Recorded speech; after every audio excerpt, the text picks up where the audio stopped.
country has never cared about black people. That's right. They don't give two damns about us, and all of us always turn around worrying about what's good for America, what's good later for America, what's good for black people.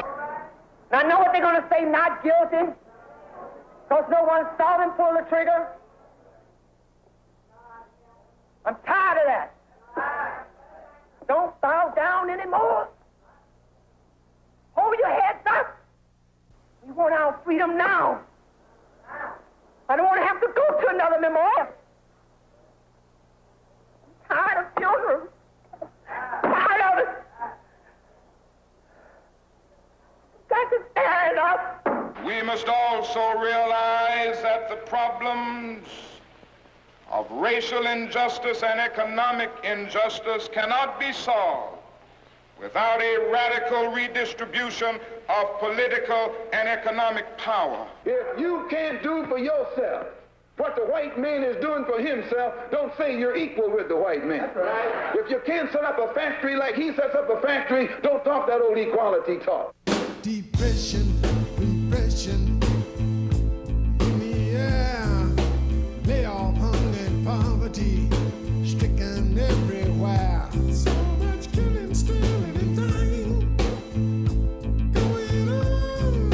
The man started saying, I ain't did no wrong, taking out the leaders, one by one, take away my livelihood, making me run.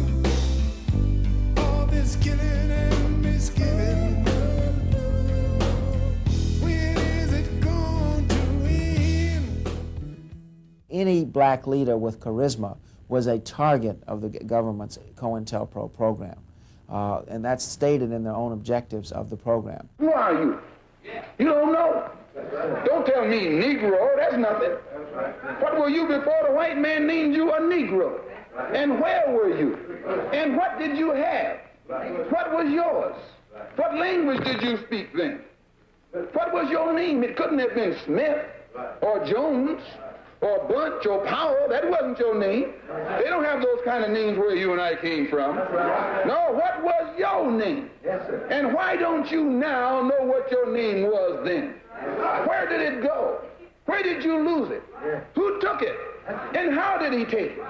What tongue did you speak? How did the man take your tongue? Where is your history? How did the man wipe out your history?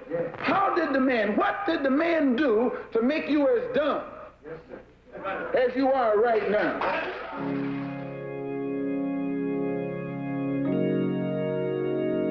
To kill the brother because he had began to take meaningful steps towards gaining the freedom for his people.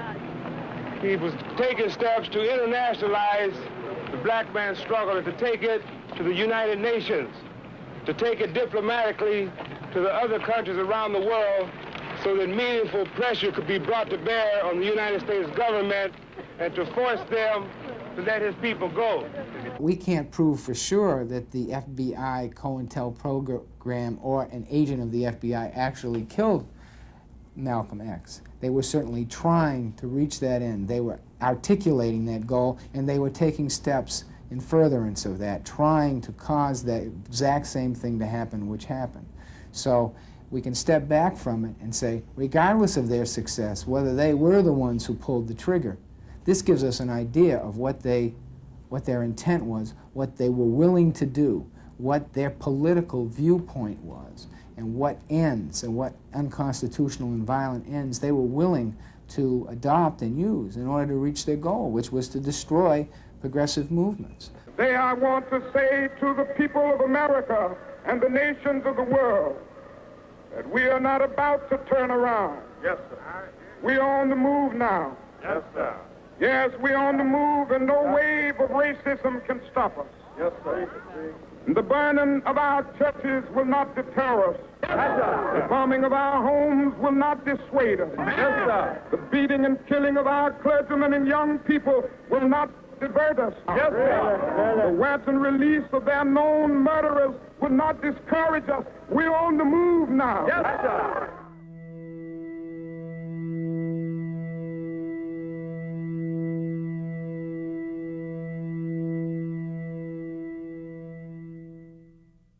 So again, we cannot say for sure that James Earl Ray was working for the FBI. What we can say for sure is that the FBI had an intent shown by their programs against Dr. King, showed by the document I talked about preventing the rise of messiahs like Dr. King, that they wanted that to happen, and that they had again taken very active steps to do that.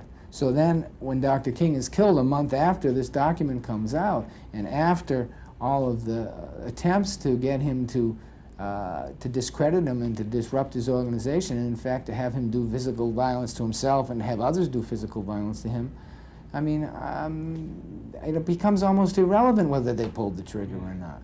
Because we know that they did pull the trigger on Fred Hampton. We have to defend ourselves. We intend to defend ourselves. We've did so in the past, and we're going to do it today, and the day after that, and the day after that. Because only through this proper example of the self-defense and the proper example of retaliation, and by letting these people know that we move from some basic laws, that anything that goes down on the oppressed people, on the part of the oppressor, it should be reciprocal. And in plain proletarian workers' language, it takes two to tango. As soon as these motherfuckers go, we go.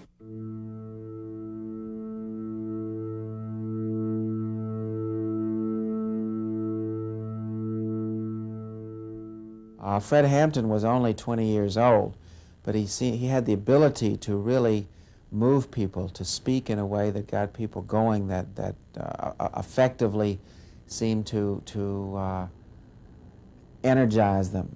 He was beginning to develop a following, throughout the country, and he was a direct threat to the power structure that oppressed people. People learn by example. I don't think anybody has an argument with that.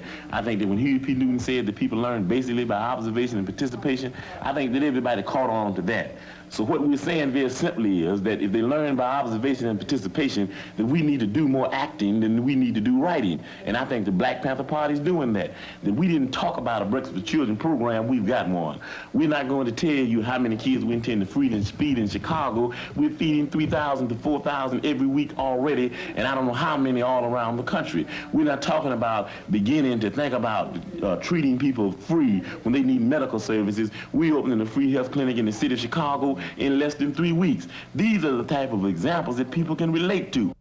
The immediate, violent, criminal reaction of the occupants in shooting at announced police officers emphasizes the extreme viciousness of the Black Panther Party. So does their refusal to cease firing at the police officers when urged to do so several times.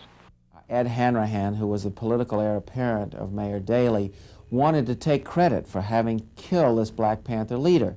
So he went on television, and he went on television explaining how Fred Hampton had come out of his bedroom firing a pistol, and how all the Panthers inside had repeatedly broken ceasefires and repeatedly fired at the police.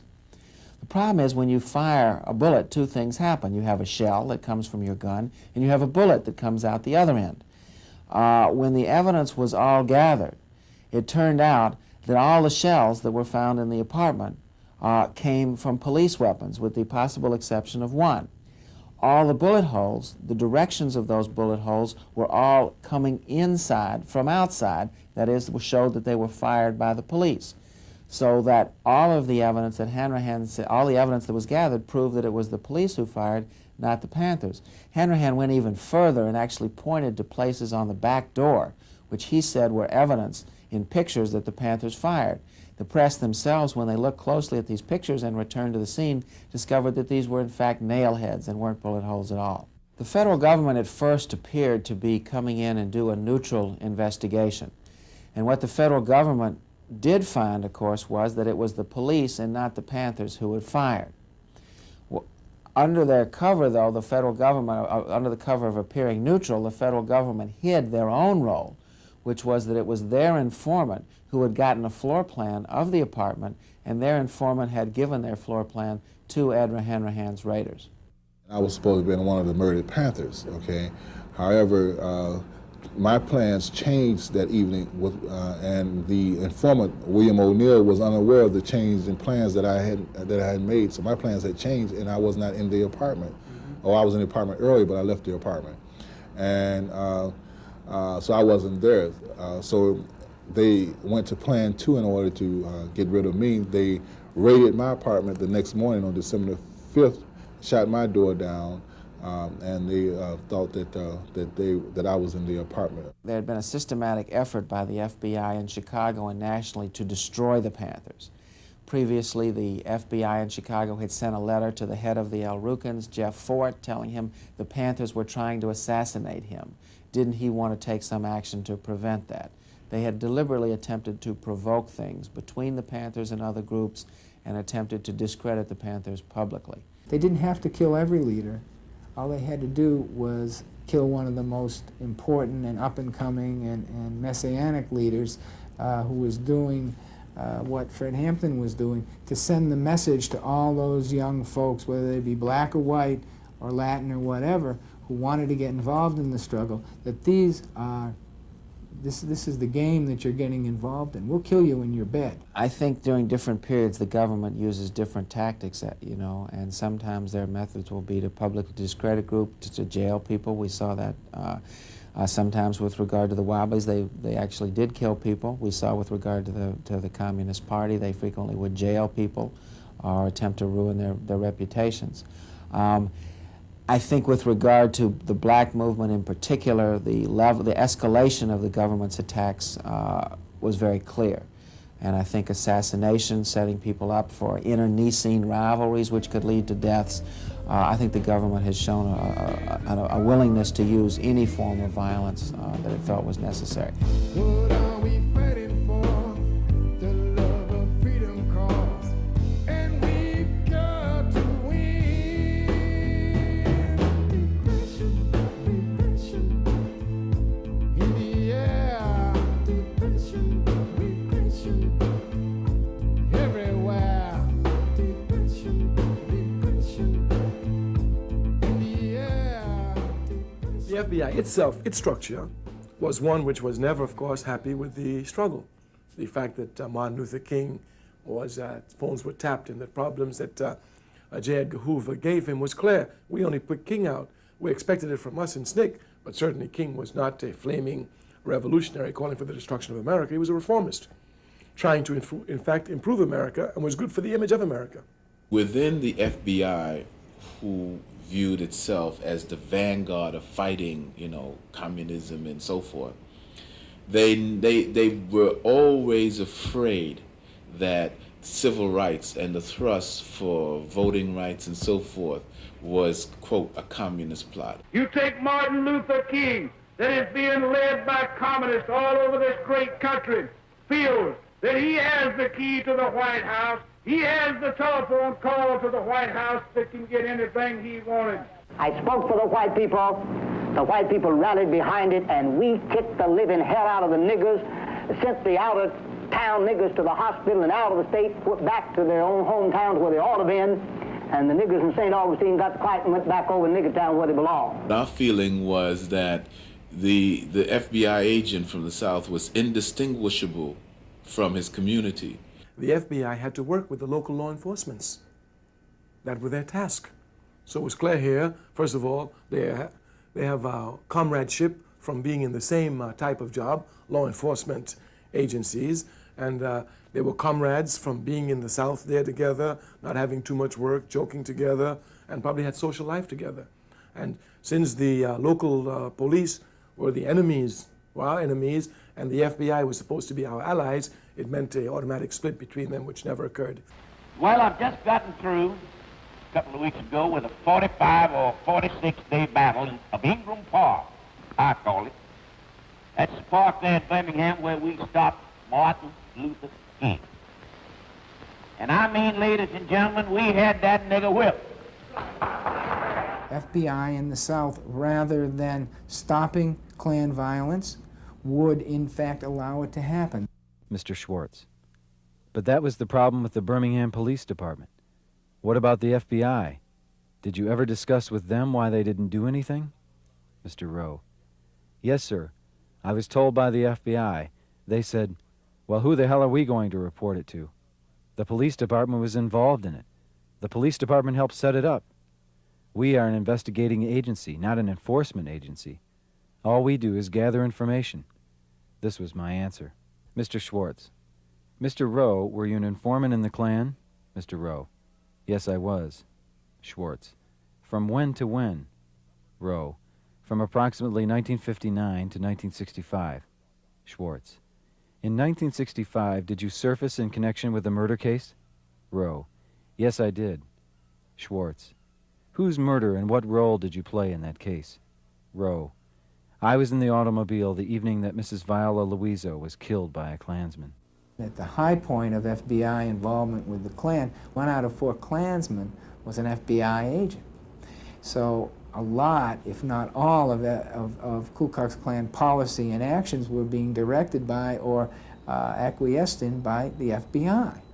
And this led to the FBI and its COINTELPRO program and its other racially oriented programs actually being implicated in and instigating crimes, civil rights crimes, murders and such things. The Birmingham church bombing, the assassination of the civil rights workers, the Freedom Riders, Viola Louiso, for one, the people in Philadelphia, Mississippi. That Rowe was involved in all of this, and he was an FBI informant. He's the one who pulled the trigger, or at least fired a shot in one of the incidents. He was involved in the bombing, and again, connected to the FBI. Hoover always felt that civil rights was a threat to the country. So not threat to the country. I don't believe he was a threat to the social order, to the order of things. And therefore, as the protector of not only, quote, the country, which he didn't believe that we were part of, but the order of things which he knew we weren't a part of, anything that threatened the order of things, he had a right to use tactics to destroy it. There was an explanation for why our housing was bad, our education was poor, our political power was limited, and that explanation was that we were held as colonial subjects within the United States. It's not a perfect explanation. It's an analogy to situations in Africa and in Asia that we could see that fit us. Therefore, colonialism had been denounced by the United Nations, and people were entitled to their independence, and they were justified in breaking out of that type of control. That was the basic American history. Police in our community couldn't possibly be there to protect our property because we own no property. They couldn't possibly be there to see that we receive the due process of law for the simple reason that the police themselves deny us the due process of law. And so it's very apparent that the police are only in our community, not for our security, but the security of the business owners in the community, and also to see that the status quo is kept intact. Okay. No, hey! You see that? You see, that's what caused it. You see that? Nothing but a 13-year-old kid. You see that? What are you guys standing here for? Kill the white man! Get in! Police brutality remains as a major issue in the black community, and I'm sure in cities across the country. And probably will remain, because if you just examine what the police department is, it is the military arm of the establishment. So what do you expect of it? You expect it to protect the interests of the establishment. When you talk about law and order, the very law and order that you talk about oppresses us. So therefore, we are for the extermination of that law and order. And you have shown us clearly that we can only do it by being armed. The existentialist philosophers talk about the execution of victim relationship that is always prevalent in most of the world today, especially the non-white world, where they're fighting for their liberation. He says there are executioners and there are victims. The executioners are self-imposed. The victims begin to fight and agitate for their liberation. They use all type of means to get their liberation. The revolutionary philosopher Frantz Fanon says that what happens is that the victim begins to agitate. He uses all types of means against his executioner in fighting for a position of equality. After he tries a number of means and they do not work, he then begins to imitate the means by which his executioner kept him down. That is usually through force and violence. He says, and then they begin to use it against them, breaking the one taboo that they've never been able to break, hitting back against their executioners, so that you ought not to be upset. If we are violent, the United States taught us very well how to be violent.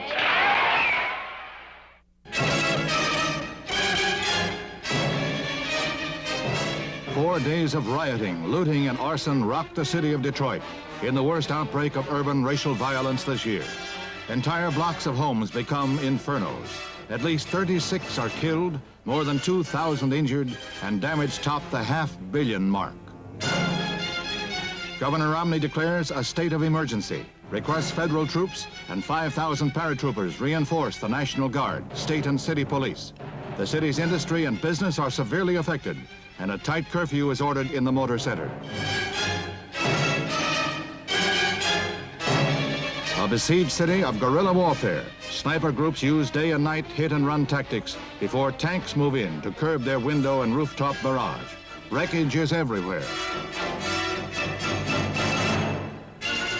Civil rights leaders make a joint condemnation of the violence and call for an end to the rioting. President Johnson, using firm words, urges the nation's citizens to support the maintenance of law and order. I know that the vast majority of Negroes and whites are shocked and are outraged by them. Pillage, looting, murder, and arson have nothing to do with civil rights. They are criminal conduct. Your president calls upon all of our people in all of our cities to join in a determined program to maintain law and order, to condemn and to combat lawlessness in all of its forms, and firmly to show by word and by deed that riots, looting, and public disorder will just not be tolerated. When they take care of the reasons, not only will they eliminate this one, but all others that will come about. I don't think it's over. I think it lasts until people understand what's going on. I know a lot of people, see. I know a lot of friends, but I know it's going to be tonight, it's going to be tomorrow night, and it's going to be until people straighten this out. I know when it first happened.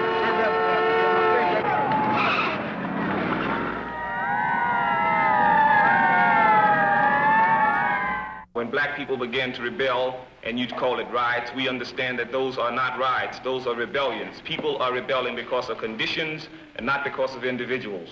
No individual creates a rebellion. It's created out of the conditions. And those rebellions will continue. And it's not a long, hot summer. That's white journalistic sensationalism. There's no such thing as a long, hot summer. I know some places around that, snow won't even touch the ground. Black power is a consequence of the white backlash. Riots are consequences of the white backlash rather than a cause from it. If they're trying to present themselves as a democratic nation, as a free nation, trying to get Africans under their wing, and Africans in America are under revolt and they're crushing them, it will cause too many problems. But J. Edgar Hoover was not a fool. He understood his job. He had to crush this movement. That's why COINTELPRO was not only instituted, was also quiet. Because this one could not get out because it was aimed really just at us. He was prepared to try to destroy anything he saw as disruptive to the social order of things. That he saw, in the early days, the mob as, the image of the G-men against the mob and so forth. And then later in terms of counterintelligence against foreign agents. And now in the 60s, something that he didn't understand, the civil rights movement disrupting the social order of things, you use the same kind of tactics that you use against the mob and the people, foreign agents, as to citizens of the United States who were trying to get, their civil rights and their civil liberties, because they were all threats to the social order. And therefore COINTELPRO came into being, and he thought he had basically God on his side. Black power means dignity. Means we're going to walk side by side with you or through you. We're going to be with dignity and integrity. We don't want any more than you have, and we're not going to accept any less than you have. We will define black power. He will listen and recognize it. That's all.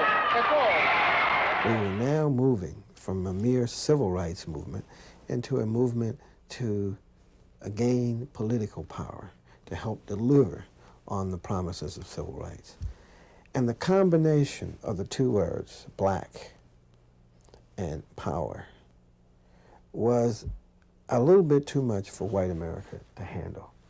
What you have is, with the Black Power movement, is an avowed, consciously perpetrated statement that is political, that says we want something more than simply the civil rights kinds of articulated demands. We want to talk about real power. We want to talk about international issues. We want to link all of this up. We're talking about political power, economic power, the internationalization of the movement. It is time for an honest look at the problem of order in the United States. Dissent is a necessary ingredient of change.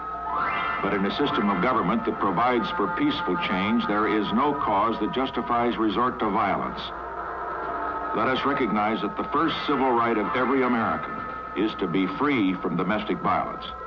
So I pledge to you, we shall have order in the United States. We were engaged in clearly a war of survival, a war for self-determination, a war for economic freedom, a war for cultural freedom, to be able to learn things of our culture, to regain our historical identity. We have seen the terrible results of violence in this country. It would be intolerable if a handful of violent people, and that is what it is, just a handful, could harden us against needed change. We must give notice to this violent few. There are millions of decent Americans who are willing to sacrifice for change, but they want to do it without being threatened, and they want to do it peacefully. They are the non-violent majority, black and white, who are for change without violence. These are the people whose voice I want to be.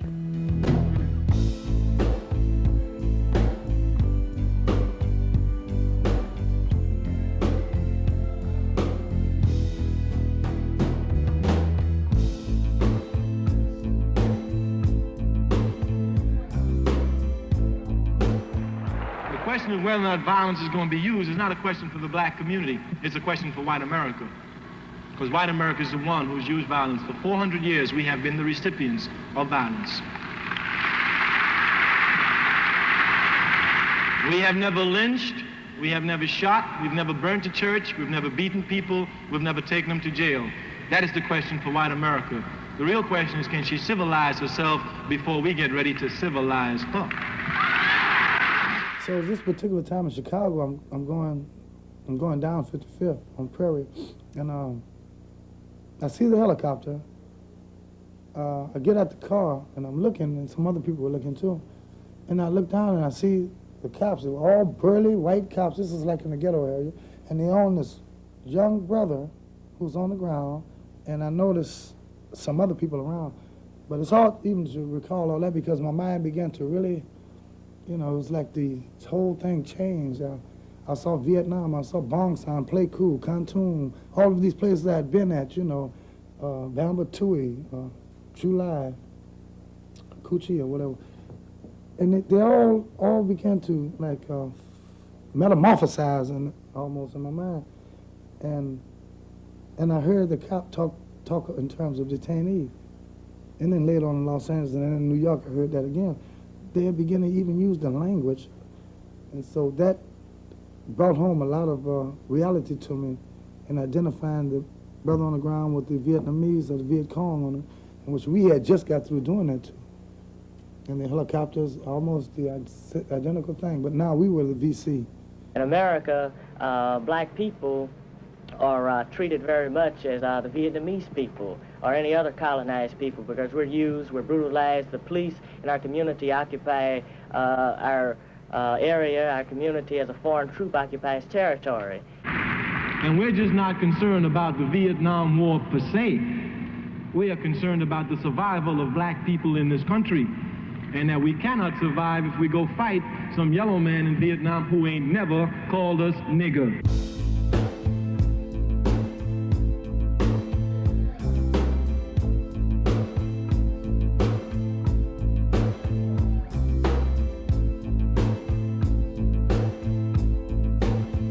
No man can speak for Negroes who tells Negroes love their enemy. No man can speak for Negroes who tells Negroes turn the other cheek. No man can speak for Negroes who tells Negroes to suffer peacefully. There is no Negro in his right mind today who is going to turn the other cheek. Now, they felt that by murdering Malcolm X that they would also kill his ideas. But I'm here to tell you that Malcolm X's ideas would be stronger now than they were when he was alive. We want freedom. We want the power to determine the destiny of our black communities. We want full employment for our people. We want an end to the robbery by the capitalists of our black community. We want decent housing, fit for shelter for human beings. We want education for our people that exposes the true nature of this decadent American society. We want education that teaches us our true history and our role in the present-day society. We want all black men exempt from military service, and we want immediate end to police brutality and murder of black people. We want freedom for all black men held in federal, state, county, and city prisons and jails. We want all black people, when brought to trial, to be tried by a jury of their peer group. Our people from their black communities as defined by the Constitution of the United States. We want land, bread, housing, education, clothing, justice, and peace.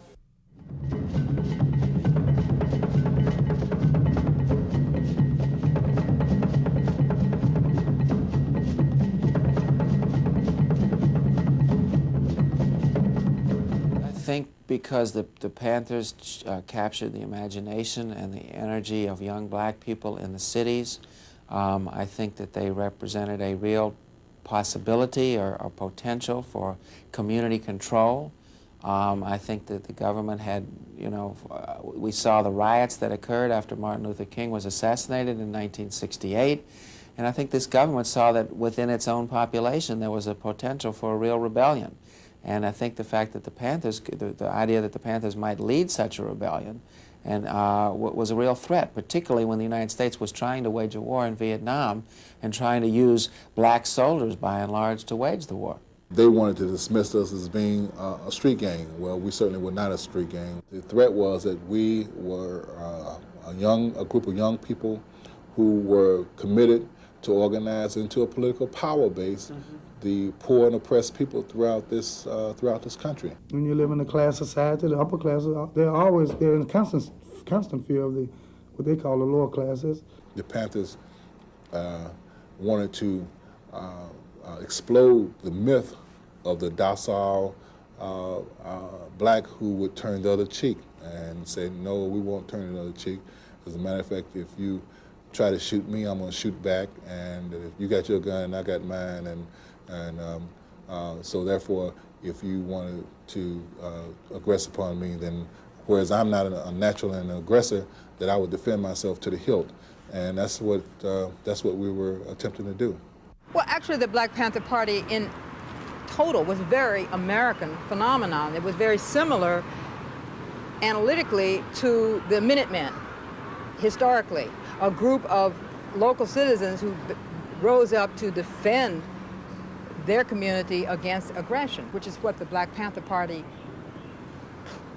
conceived itself as, defending the community that blacks lived in from aggression from police forces who were hostile. We said move to a higher level. We're moving to a level whereby the people are going to take over control of their destiny. They're going to take over control of their community. And the first way of doing this is dealing with the most integral part of the fascist three-way oppression. We said demagogic lying politicians and avaricious greedy businessmen, and we say fascist pig cops. But the one that's most evident, the one that's closest, the one that's more clear, the one that's more defined in the black community is those fascist pig cops. So what we are saying is, if the people can deal with these fools, then we would have taken a revolutionary step. A revolutionary leap, I should say. So that's the program that we think is going to move things to a high level. It's going to raise some contradictions. It's going to cause some antagonistic contradictions. We're prepared to deal with them, and we think the people are prepared to deal with them. We constantly and at all times criticized and condemned racism. We always worked with other organizations. We never used color as the basis of our criticism. We talked about power to the people. And that was very fundamental. That is what essentially democracy is supposed to be about. But the media wanted to portray the Black Panther Party as something that white people would be afraid of. Therefore, it portrayed it as a all-black organization that hated white people and wanted to use violence against white people. But once you have that idea of an organization, then anything they say is bad.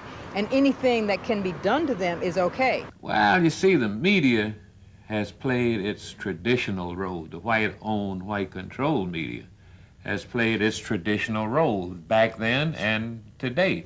And their traditional role is to maintain the status quo. Status quo meaning white folks on top, black people on the bottom. So the media did the interpreting of what was going on. And they interpreted everything in the light of how it would impact upon the maintenance of the status quo. Still do it. So you can see that there is a correlation between the type of illegal and subversive COINTELPRO actions that the FBI wanted to mount against the party and the image that was created in the media of the party. It's okay to do these things to a group of bad guys. The slave master never liked the slave to get in a defensive position. He's called an uppity nigger and he's lynched. But when you begin to study ways in which to thwart this genocide, these genocidal wars, and come up with ideas, logical ideas, ideas that will work, then you become the greatest threat to the internal security of the United States. And if that organization is the greatest threat, then this militant military apparatus is up for grabs. It's fair game. All is fair in war and love and war. So you get a COINTELPRO, a completely illegitimate thing, and it's thrown at you, and you say, well, you can't cry. You know this is a war. And that program was intended to be run secretly. It was intended to be run as a counterintelligence program would be run against, say, Soviet spies, that you spread false information about and among the black group so that they would shoot each other. Well, in California, there was a rivalry between the Black Panthers and a group called U.S. United Slaves. And documents now show that that materials were sent and information given to the United Slaves in an effort to get them to make an attack on the Panthers. And in fact, there was an attack made and 2 Panthers were killed. The FBI would get hotel stationery, type a letter saying that Connie had met with Huey and David, and they were really hostile toward Eldridge, and he should be very careful about how he deals with them. And it would be, the signature would be C. Then Connie would get back to Algiers and tell us about her meeting. We already had this letter. And then she'd say, but I didn't send you that letter. So then we'd say, oh, she's lying. In one situation, the FBI used a fugitive named George Sams, and they chased him across the country, and they would raid each Panther office just as he left, but they would use his supposed presence there as an excuse. So the government made it very crucial to their success that it looked as if these things just happened by accident. There was no connection between the plan of the FBI and the fact that so many Panthers were arrested, so many of them went to trial, so many of them marriages broke up, so many terrible things happened. However, when these things are happening to you, you know it's not an accident. You know it's not random. We knew at the time there was a conspiracy. We knew it was planned. We knew it was coordinated. We just had no idea how sophisticated the plan or how sophisticated the coordination was, and or the collaboration between the various agencies. We didn't know it was called COINTELPRO, that involved the Department of Defense, it involved the White House, it involved the CIA and the FBI in coordination. We didn't know all that, but we knew they were doing these things against us. They were doing them deliberately, and we knew that they were wrong. They were able to put a cover on the movement as best as they saw fit through COINTELPRO, and the best way was to keep it quiet. Even today, don't talk about it, because it still exists.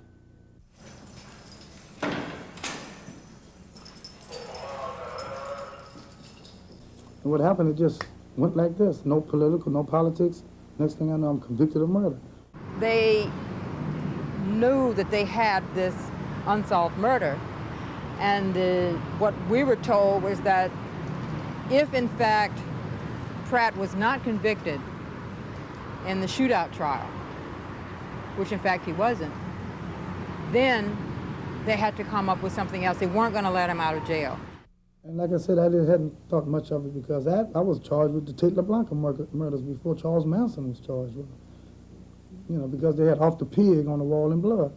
They picked me up for that before they even suspected Charles Manson. That'll give you an idea of how often I would be picked up and detained. At the time the tennis court murder occurred, I remember that Pratt came into the Bay Area, that he and Bobby Seale, David Hilliard came over to the place I was staying in San Francisco. We met one evening. The next day and the next 2 days, there were meetings at David Hilliard's house in Oakland, and he was there all the time. No matter what he did in 1968 or 69 as a Black Panther, he was arrested and charged with a murder. He went to trial, and he didn't know the following things. Neither he nor the defense attorney knew that the FBI was communicating daily with the LA Police Department to try to get him arrested and convicted of some kind of an offense. The fact that the government was spying on us meant that they would watch all of us. It's not a matter of only Pratt. They were watching Bobby Seale, they were watching David Hilliard, they were watching me. They would follow us, they knew where we went, they would tap our phones, so that if all of us come to one house and have meetings for 2 days, they're going to know this. Nobody knew that the chief witness against him was also an FBI informant, threatened by the FBI with a machine gun charge. He was, Butler was out on parole at that time, or on probation. He was alleged to have had a machine gun. The FBI could have locked him up for 5 years if they'd wanted to. So all of the circumstances were set to create a witness against Pratt who would cooperate rather than go to jail himself. By the time his case came to trial, the party had been divided. So you could say that as a consequence of COINTELPRO insinuations, COINTELPRO actions, COINTELPRO desires, COINTELPRO goals had been accomplished in the sense that the party was split. And Geronimo's trial, Geronimo's destruction, you might say, was a consequence of that kind of activity because he could not, other than me, get anyone to testify where he was. I had been telling them all along, the lawyers, and speaking in open court, trying to make these assertions, and they were looking at me like I was ego tripping. That would be the thing I would get back a lot. Niggas ego tripping. And the FBI didn't have nothing to them, care nothing. And so I would cry. I'm in Folsom Prison in a hole. I'm in a hole here.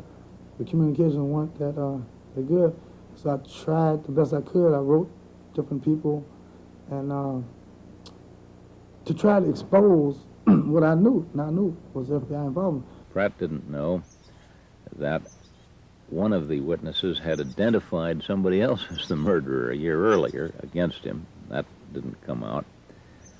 He didn't know that the FBI had put informants in his defense camp that were reporting back to the FBI what Pratt and his attorneys were planning and talking about. Clearly, that's a constitutional breach. The FBI, of course, says, well, none of these things really affected his trial. That was just the evidence against him. But the FBI wouldn't release these documents. It took Pratt's attorneys volunteer acting pro bono without fee from 76 until 1979 to drag out of the FBI grudgingly documents that still were heavily censored. You couldn't get certain information because they blacked it out. Finally, when all of the information that could be obtained from the FBI under the Freedom of Information Act was obtained. Pratt goes to the California court and then up to the Court of Appeal and finally to the Supreme Court.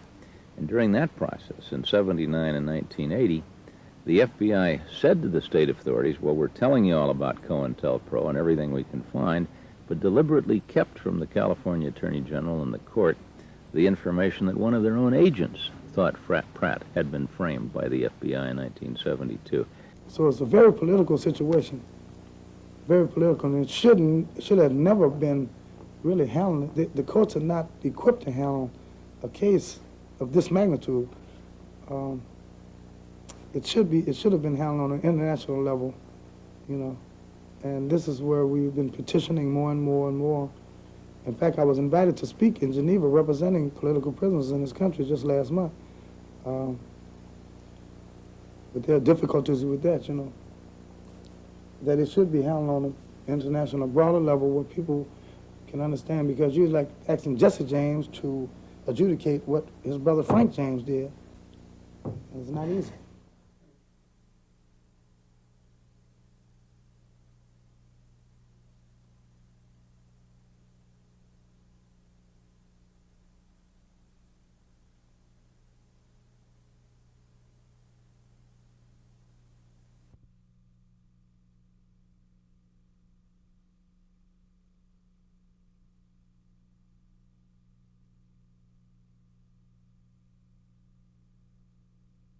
In spite of the fact that J. Edgar Hoover is no longer with us, we have some J. Edgar Hoover types,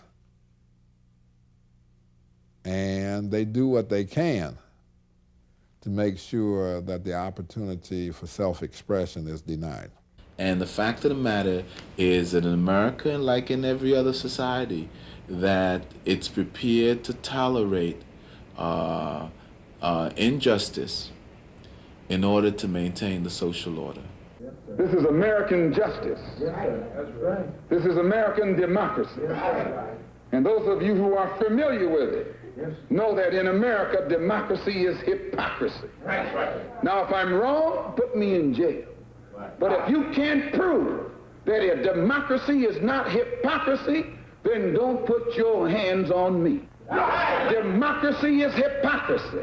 If democracy means freedom, why aren't our people free? If democracy means justice, why don't we have justice? If democracy means equality, why don't we have equality?